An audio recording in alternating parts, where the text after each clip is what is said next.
Nobody is buying these luxury brands anymore, and now they are slashing prices just to survive. These were the names that once commanded waitlists, sparked bidding wars, and made even a glimpse of their logo feel like a flex. But today, stores are emptying, resale values are crashing, and the same companies that raised prices every few months are now quietly running private sales they would have considered unthinkable 2 years ago. Today, we're revealing exactly which brands have been hit the hardest, including one at the end that nobody expected to fall this fast. Number 9, Burberry. For over a century, Burberry meant something. The trench coat, the check pattern, that unmistakable British sophistication.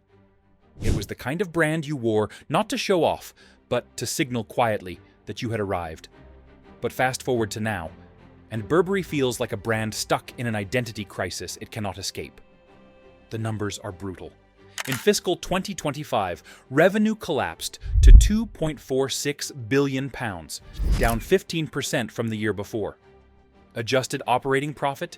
It cratered by 88%, falling from £418 million to just £26 million. That is not a stumble, that is a free fall. The company even posted its first operating loss in recent memory, and suspended its dividend entirely just to keep the lights on. So what went wrong? Burberry kept reinventing itself without ever landing on what it actually wanted to be. New creative directors came and went.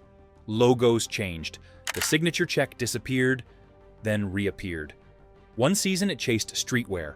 The next, it pivoted back to heritage elegance. The result was confusion. And in luxury, confusion is fatal. Then came the pricing disaster. Burberry tried to push itself into true luxury territory, hiking prices by 30 to 40% while cutting the accessible entry pieces that once brought customers through the door. It alienated its loyal base and never won over the elite shoppers it was chasing. Now the brand is running flash sales, private discount events, and watching its wholesale channel collapse by 35%. Stores are closing. 1,700 employees are being laid off.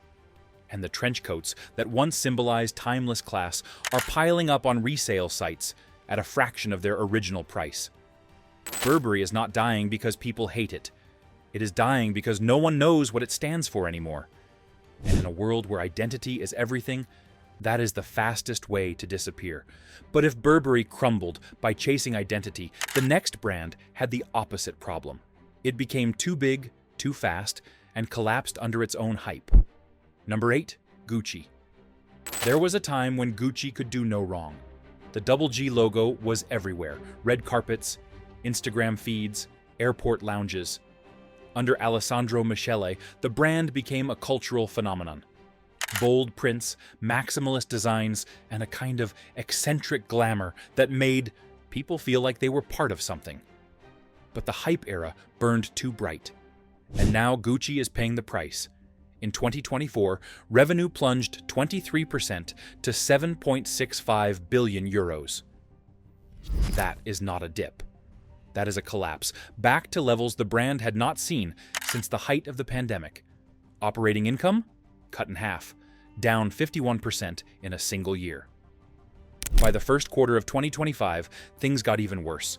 Sales dropped another 25% as store traffic dried up across every major region. The problem was not that Gucci stopped being creative. The problem was that Gucci became predictable. When your logo is on every influencer, every fast fashion knockoff, and every airport duty-free shop, the magic fades. What once screamed status started whispering desperation. Then came the revolving door. Creative director Sabato De Sarno was brought in to reset the aesthetic, but he lasted less than 2 years before exiting abruptly. Now the brand has brought in Demna from Balenciaga, hoping a new vision will turn things around. But vision takes time, and Gucci does not have much of it. Behind the scenes, the panic is real. Warehouses are packed with unsold inventory from the transition years. Private client sales and quiet discounts are becoming the norm. And the resale market tells the truth. Bags that once commanded premiums now sit for months, often selling at half their original price or less. Gucci built its empire on hype, but hype has an expiration date. And once your customers start scrolling past you, getting them back is almost impossible. If Gucci collapsed by becoming predictable, the next brand fell even harder by becoming unavoidable. And once it became everywhere, it stopped being luxury at all. Number 7. Michael Kors. There was a moment when carrying a Michael Kors bag meant you had made it. Not quite elite, but definitely on your way. The shiny gold MK logo swung from wrists in every major city, every brunch table, every office lobby. It was glamorous, but approachable, expensive, but not unreachable. For a while, that was the magic. But that same magic became the curse. Michael Kors grew too big, too fast, and way too available.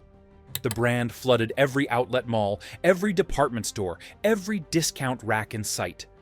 Walk through any shopping center, and you could spot 3 MK bags before reaching the food court. In luxury, visibility is not power. It is poison. The numbers confirm the damage. Revenue fell to $3 billion in fiscal 2025, down from $3.5 billion just a year earlier. Asia sales collapsed by 27%. The brand posted a staggering $547 million net loss, driven by massive impairment charges as the company wrote down the value of its own name. And here is the real problem. Michael Kors tried to push prices higher to reclaim some prestige, but customers were not buying it, literally. Company admitted it had to become more promotional just to get shoppers to engage again. Translation? Steep discounts became the only way to move product. Now the brand is shrinking its footprint. 100 stores are closing. The retail fleet is being cut from 750 locations down to 650. And the MK logo that once signaled taste now signals clearance. Michael Kors did not fall because it failed. It fell because it succeeded too well. It made luxury available to everyone, and in doing so, it stopped being luxury at all. Michael Kors fell by chasing everyone. Mulberry fell by chasing no one. It held on to the past so tightly that the future simply moved on. Number 6, Mulberry. Mulberry used to be the pride of British craftsmanship. Soft leather, timeless silhouettes, and that understated charm that made you feel effortlessly elegant without trying too hard. The Bayswater bag was iconic. The Alexa sparked waiting lists. For a while, Mulberry hit the perfect balance between accessible and aspirational. Then the brand got greedy. Prices crept up into Chanel and Louis Vuitton territory without the global prestige to justify it. Bags that once cost £900 suddenly carried £1,800 price tags. Customers noticed. Sales did not follow. The results have been devastating. Fiscal 2025 revenue fell to £120.4 million, down 21% from the year before. The brand posted a pre-tax loss of £31.8 million. And in the first weeks of fiscal 2026, revenue dropped another 18%. This is not a slowdown. This is a brand fighting for survival. Mulberry also made the mistake of standing still while the rest of the industry evolved. While competitors like Bottega Veneta and Loewe reinvented modern craftsmanship with bold shapes and innovative textures, Mulberry stayed safe. Too safe. The same classic designs that once felt timeless started feeling dated. Now the company is in full crisis mode. 12 stores across Asia are closing. Staff cuts are underway. And the brand has had to raise £20 million in emergency funding just to keep operating. Private sales and quiet markdowns have become routine as the company tries to clear inventory without publicly admitting defeat. The worst part? People still respect Mulberry. They just do not want it anymore. And in fashion, that might be the most painful place to be.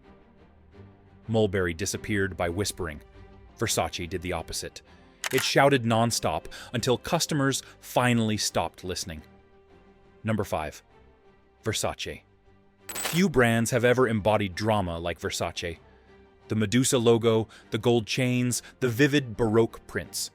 Versace was never meant to whisper. It was designed to roar. In the 80s and 90s, that worked perfectly. It was excess personified, beautiful, loud, and unapologetically expensive. But fast forward to today, and that same energy feels completely out of step. Modern luxury shoppers are rejecting the bling era that Versace helped define. They want subtlety, craftsmanship, and pieces that whisper instead of shout. Versace never learned to turn down the volume. The financial damage has been severe. Revenue dropped 28% in the second quarter of fiscal 2025, bringing quarterly sales down to just $201 million. By the fourth quarter, sales fell another 21%. For the full year, Versace brought in only $810 million, down from over $1 billion just 2 years earlier. The brand that once defined bold luxury is now barely holding on. Parent company Capri Holdings finally gave up. In April 2025, they announced the sale of Versace to Prada Group for $1.375 billion. That sounds like a lot until you realize Capri originally paid $2.1 billion for the brand. They are walking away with a $700 million loss. The CEO admitted the brand made two critical mistakes. First, it leaned too hard into quiet luxury trends that did not fit its DNA. Second, it cut too many entry-level products, alienating the aspirational shoppers who actually drove volume. Now Versace is stuck. Too loud for the new luxury crowd. Too confused to reclaim its old identity. And quietly being offloaded to a new owner who will have to figure out what, if anything, is left to save. Versace burned out by being too loud. Fendi faded for the opposite reason. It became so common that nothing about it felt special anymore. Number 4. Fendi. Fendi was once untouchable. The baguette bag was a cultural phenomenon. The double F logo symbolized a level of Italian luxury that felt exclusive and aspirational. If you owned Fendi, you were part of an elite club that did not need to explain itself. But then Fendi made the classic mistake. It chased volume. The FF print that once signaled prestige started appearing everywhere. Logo-covered bags, belts, shoes, accessories. Every influencer had one. Every fast fashion brand copied it. And suddenly, Fendi stopped feeling special. The parent company Kering does not break out Fendi's individual numbers, but the signals from the broader luxury market tell the story. Kering's other houses, which include Balenciaga, Alexander McQueen, and the jewelry brands, saw combined revenue drop 15% in the third quarter of 2024. Operating income for that division collapsed by 80%.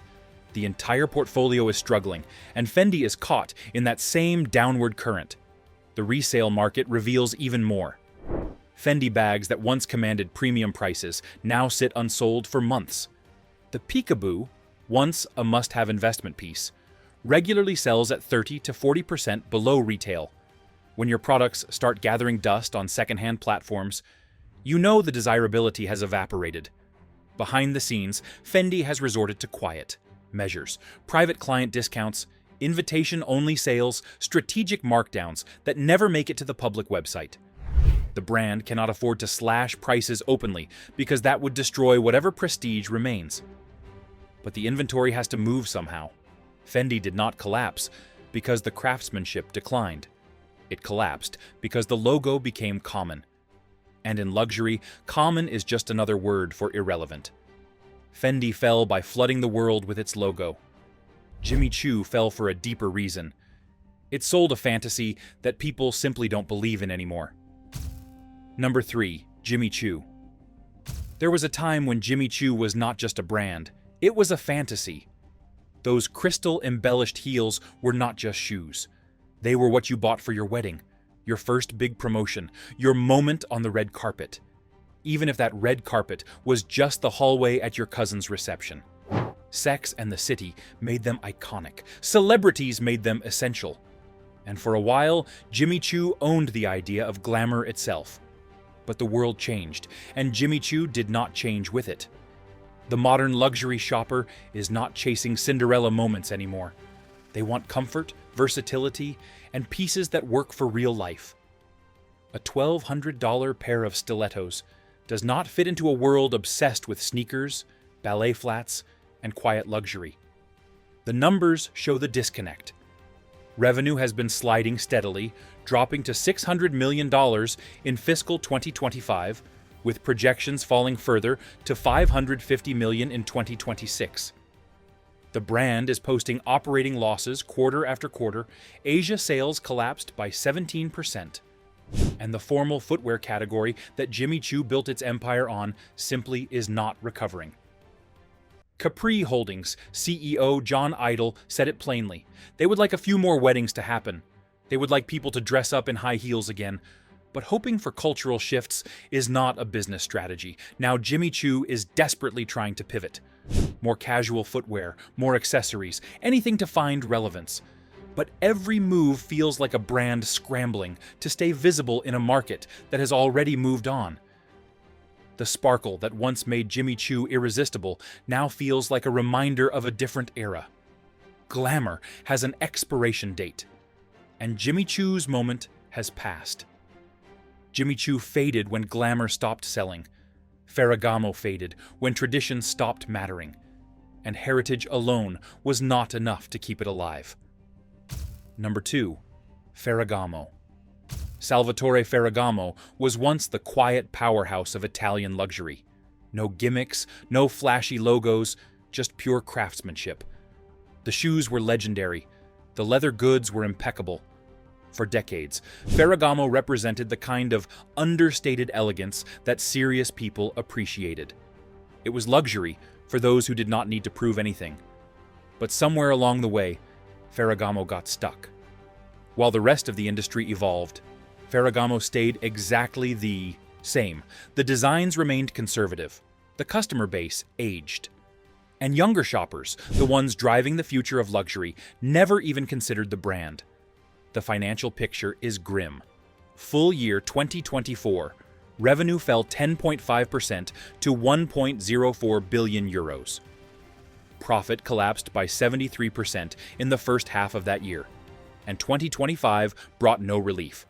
First half revenue dropped another 9.4%, and the company swung to an operating loss of 44 million euros. That is not a correction. That is a crisis. By category, shoes, the segment Ferragamo built its name on, saw sales fall 15%. Wholesale revenue collapsed by over 20% as retailers pulled back orders. Asia Pacific, once the growth engine for luxury, declined nearly 10%. Every indicator is pointing in the wrong direction. The brand has tried to modernize. Creative director Maximilian Davis brought a sleeker, more contemporary vision. But transforming customer perception takes years, and Ferragamo does not have that kind of runway. In the meantime, the company is leaning on promotional activity, strategic markdowns, and private sales just to keep inventory moving. Ferragamo proves that heritage alone cannot save you. In a market that rewards relevance and cultural connection, being respected is not the same as being wanted. And right now, nobody is wanting Ferragamo. Ferragamo fell by standing still. Tod's fell, despite doing everything right. It perfected quiet luxury long before the trend, but still watched everyone else take the spotlight. Number 1, Tod's. If there is one brand that should have thrived in the era of quiet luxury, it was Tod's. The Italian house practically invented the concept. No flashy logos, no screaming branding, just buttery soft leather, impeccable craftsmanship, and an understated elegance that whispered wealth instead of shouting it. For decades, Tod's was the choice of people who did not need to impress anyone. But here is the cruel irony. Tod's helped define quiet luxury, and then watched as other brands stole the spotlight. Loro Piana, Brunello Cucinelli, The Row. They all took the same principles, added storytelling and cultural relevance, and became the names everyone wanted. Tod's, meanwhile, stayed exactly where it was, respected but invisible. The numbers confirm the decline. By early 2025, Tod's announced it would delist from the stock market and go private. That is corporate speak, for we need to fix this away from public scrutiny. Sales in China and Europe, the brand's two most important markets, have been sliding for years. The customer base is aging out, and younger shoppers are not replacing them. Walk into a Tod's boutique, and you will find beautiful products. The driving loafers are still perfectly made. The leather bags are still exquisite. But nobody is lining up to buy them. The pieces sit there waiting, while shoppers walk past toward brands that make them feel something. And that is the fundamental problem. Tod's never made anyone feel anything. It was always about quality, never about emotion. In a market where luxury is increasingly about identity, community, and cultural relevance, being quietly excellent is not enough anymore. Now Tod's relies on private sales, strategic discounts, and invitation-only events to move inventory. The brand that pioneered understated luxury is quietly fading into the background, proving that in fashion, if you are not being talked about, you are already forgotten.